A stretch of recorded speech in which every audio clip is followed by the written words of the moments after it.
വെള്ളിനേഴി പഞ്ചായത്തിലെ 2-3 വാർഡുകളിലെ കുടിവെള്ളക്ഷാമം പരിഹരിക്കണമെന്നാവശ്യപ്പെട്ട് CPI Vellinezhi local കമ്മിറ്റിയുടെ നേതൃത്വത്തിൽ മള്ളിയൂർ കോളനി പരിസരത്ത് പൊതുയോഗം നടത്തി. CPI ജില്ലാ അസിസ്റ്റന്റ് സെക്രട്ടറി പൊറ്റശ്ശേരി മണികണ്ഠൻ ഉദ്ഘാടനം ചെയ്തു.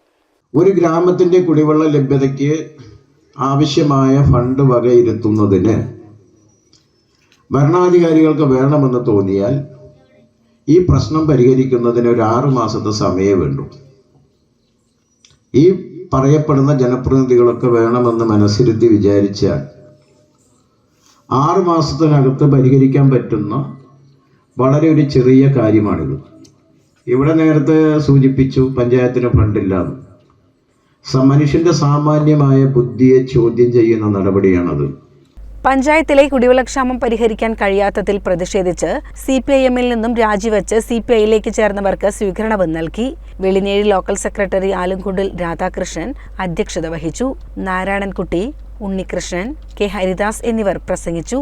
CCN കടമ്പഴിപ്പുറം.